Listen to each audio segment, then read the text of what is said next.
Frontier 4195, just stop there, please. Stop, truck on, stop. Welcome back to the channel. Today we come to you with a rather unusual but tragic event.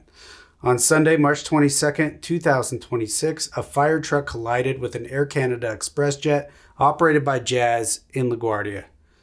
Those of you who subscribe to this channel know that we don't discuss this further until we take time to recognize those that passed away and those that were injured in this event. At this time, it's been confirmed that both pilots passed away, left and right seat. Additionally, at least 39 passengers were transported to the hospital with varying degrees of severity in their injuries. There were at least 2 occupants of the fire truck, potentially 4, that were also transported to the hospital for injuries that they sustained in the collision. Now, on behalf of the full team at Ramos Aviation, our hearts go out to the loved ones, friends, and families of those who passed away and those who were injured. There's nothing in life that prepares you to deal with that type of grief associated with an aircraft crash, and certainly nothing that prepares you to deal with this type of crash, period. We're so sorry that you're going through this, and we hope that you get the help that you need, whether that be medically, therapeutic, mental, or grief. Now, for those of you who don't know me, my name is Joe LoRusso, and I'm the Director of Aviation here at Ramos Law. Professionally, I wear 2 hats. One as a professional pilot, and one as an attorney. Now, myself and my team handles aircraft crashes throughout the country, from Florida up to Alaska. And when we dive into these wrecks and we discuss them, I like to do it from 2 different angles. One as a professional pilot and one as an attorney, so that you can see kind of behind the curtain of what goes on these investigations. Now, as with all of our discussions, let's start with what we know. At 23:37, a CRJ900 regional jet operated by Jazz and flown for Air Canada Express collided with a fire truck on Runway 4 at LaGuardia Airport.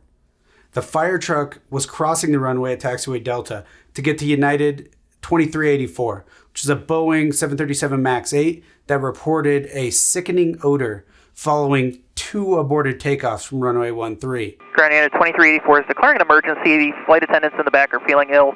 Because of the odor, we will need to go into any available gate at this time. Okay, roger that. Now, the fire truck was initially cleared to cross the runway at Delta by a controller who was working both ground and tower at that time. Truck 1 and Company, LaGuardia Tower. Truck 1 and Company. Truck 1 and Company, LaGuardia Tower, requesting to cross 4 at Delta. Truck 1 and Company, cross 4 at Delta. Truck 1 and Company, crossing 4 at Delta. Shortly thereafter, the controller realized the crossing would not work as the CRJ was on short final, in the flare, maybe even in the rollout. Now, the controller told the truck to stop multiple times, but unfortunately, the truck did not respond, nor did it come to a stop. As a result, the CRJ and the fire truck collided at the intersection of Delta and Runway 4. NTSB shows that the CRJ had a good amount of ground speed, 114 knots at the time of the collision, which makes me believe that it was in its flare, what little flare that airplane has, but that moment right before touching the runway. Now, the weather at the time was reported to be winds 050 at 7 knots. Visibility was 4 statute miles. It was raining with mist. Clouds were few at 4,500, broken at 9,000, and overcast at 11,000. Altimeter was 29.70. So a rainy, dark, mist-type night. As mentioned, the CRJ900 was operated by Jazz, but flown for Air Canada Express. Air Canada Express is a group made up of air carriers that provide regional service for Air Canada. The tail number is Charlie Golf November Juliet Zulu, which indicates to us that the aircraft was registered in Canada. It was manufactured in 2005. At the time of the impact, there were 76 occupants on board. Now, the fire truck was not just any fire truck. It was an ARFF truck. ARFF stands for Aircraft Rescue and Firefighting. And as the name suggests, they are highly specialized trucks that are designed for rapid responses and massive fire suppression.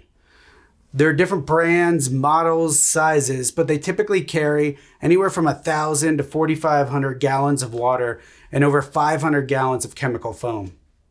The trucks are fully contained in that the firefighters do not hang off the sides or anything like that you've seen in the movies of the New York fire trucks. They stay inside the cab, and that's also where they operate and control the water cannons, typically one on a boom, one on the front. I've seen images of the damaged ARFF, and it appears to be one of the larger models, which would make a lot of sense for a large commercial aircraft like LaGuardia. As you can imagine, for an unfortunate event where they would have to put out an aircraft fire, odds are they aren't responding to a Cessna. They need to carry enough water and chemical to fight an airline-sized fire. So, a fairly large ARFF truck. Now, there is video of the impact, which has leaked and is currently circulating. I will caution those that have not seen that video. Before you see it, it is quite graphic, so decide whether you do want to see it. Now, while personally, I do not enjoy having to watch those videos, it is very much a part of the job, and there is invaluable information to be gained from them. Now, in this case, the ARFF truck was leading a column of response vehicles. It appears there may have been 5 or 6 vehicles in the lineup. We know those vehicles were traveling with the ARFF because the ARFF radioed tower with, and this is a quote, Truck 1 and Company requesting to cross runway 4 at Delta. Truck 1 and Company, LaGuardia Tower. Truck 1 and Company. With company is standard phraseology for emergency vehicles and ground ops. Essentially, they're saying there's more than one of us. Now, that type of language is also used with aircraft. If we're going to an airport and we're in a formation, our first call will indicate that we're in a flight. And each call thereafter from both us and the tower will have either the aircraft's call sign followed by flight or the flight's name, right? November 123 Gulf Sierra flight. Now, tower responds to Truck 1 and Company by granting them permission to cross runway 4 at Delta. Truck 1 and Company, LaGuardia Tower requesting to cross 4 at Delta. Truck 1 and Company, cross 4 at Delta. Truck 1 and Company crossing 4 at Delta. Truck 1 and Company appropriately responds by stating, Truck 1 and Company cleared to cross runway 4 at Delta. We have that request, that permission, that response, that call and response that we traditionally associate with air traffic control communication. Now from there, the video helps. Truck 1 proceeds onto the runway, while the rest of the column in the company stops. Presumably they saw Air Canada in the flare and the rollout, and Truck 1 apparently did not see that, and they entered the runway. At that point, tower yelled, stop, stop, stop, Truck 1, stop. Stop, Truck 1, stop. But of course it was too late. So where do we go from here? Of course everyone wants to know, who is at fault? To begin to answer that, it's important to understand the movements of aircraft and vehicles on an airport. Towered airports have 2 general types of designated areas, movement areas and non-movement areas. Now, movement areas are controlled by ATC. That's to say vehicles and aircraft need clearance from tower to operate within that area.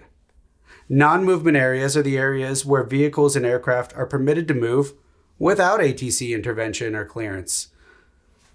In this case, I can say with certainty that the vehicle column was operating in a movement area, which is why we hear the ATC back and forth with the clearance to cross. In addition to the protections provided by ATC for movement area operations, large airports like LaGuardia also utilize lights, almost like traffic lights, as added protection for runways. They're called stop bars or stoplights. Now, these lights extend across the taxiway, are built into the ground, they extend across the taxiway, and they illuminate red. Now, pilots and vehicles alike are required to stop at the stop bars if they are lit, even if they have received ATC clearance. Think of it like a multi-factor authorization on your phone, right? Where ATC must clear you verbally across the runway, but they also take the lights down to visually clear you onto the runway surface as well. And you need both. You need verbal, you need visual to get onto that runway. Now, I've watched the video a number of times, and unfortunately, between the graininess, the rain, the flashing emergency lights from the column, I can't determine whether the stop bar was on or off. Without that information, it's easy to blame the controller, but for all we know, the bar could have been on, and that multi-factor authentication could have been in play. We simply don't know based on the evidence that we have right now. Now, of course, there are other questions to be answered, such as, could the CRJ crew have executed a go-around? Was there enough time, visibility, awareness? That's information that we'll gather from a cockpit voice recorder or flight data recorder, most likely both. Now, even if the light bars were down, there's still a question of truck one's situational awareness.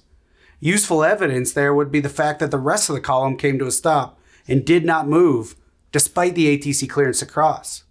Just so many questions here that need to be answered in the coming days and months and weeks and years. But fortunately, in this one, we do know the NTSB is investigating. That's different from a lot of the crashes that we've talked about lately on this channel. As we've discussed, the NTSB doesn't generally conduct their investigation with boots on the ground unless there's a fatality or the crash gets notable news coverage. This crash has both. And go figure, NTSB Chair Jennifer Homendy has said that she will serve as the on-scene spokesperson. Now, because she's involved, we most likely have a different timeline than we have discussed in the past on this channel. Usually we talk about the preliminary coming out in a couple of weeks, the final coming out in 2 years or greater. In this case, we can expect the preliminary in probably a couple of days and the final with its docket in about 6 months to a year, which is good for the injured parties and those dealing with the loss of a loved one. Now that means attorneys can benefit from the NTSB before the statute of limitations run.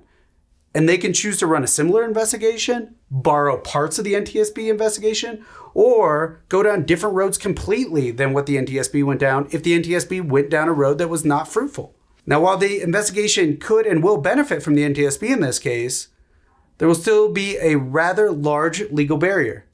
Generally, civil negligence suits against members of the FAA are barred under the Federal Tort Claims Act. The FTCA is the exclusive remedies for torts committed by a federal agency. And in that case, the United States will be the proper defendant. Now, the United States can waive their immunity in response to receiving notice pursuant to a Form 95, but there are also exemptions. Like, for example, the FTC does not provide immunity to intentional torts. Along with the hurdles from the FTCA, most states also have governmental immunity, which prohibits citizens from bringing negligent suits against members or actors of state governments, like fire crews. Now, like the FTCA, most states have the ability to waive after receiving a notice of claim. Many states will waive so long as the plaintiffs jump through several procedural hoops. The first of those hoops is generally, in most states, the notice period. Now, some states require notice to be filed as soon as 30 days, 60 days, 90 days. Some states are as specific as 182 days after the event. So the notice is going to be a very, very important aspect in any potential legal claims. Now, also like the FTCA, most states have exceptions to the waivers. For example, in Colorado, governmental immunity does not come into effect when a government actor is acting within the course and scope of their employment and operating a motor vehicle. As you can see, there are a lot of legal nuances with this case. From culpability to legal liability, this case provides a lot of what we call legal fodder. Now, what we can say for certainty, however, is that this collision is tragic and simply should never happen. While it may seem easy to point fingers, I would urge people to take a breath, wait for the facts to come in. It's still early days and early hours. Personally, I'm waiting for information regarding that stop bar, for the staffing requirements and ability of LaGuardia Tower, the cockpit voice recorder from the CRJ, the flight data recorder from the CRJ, and any other witness statements, photos, or videos which become available in the coming days, weeks, and months. Now, once again, before we end this video, I would like to bring everybody to reality. Individuals lost their lives in this collision, and a good amount of other individuals are severely injured, both physically and or mentally. For those families and friends that are dealing with the loss of a loved one today, I'm sorry. We here at Ramos Law have you in our hearts and our thoughts.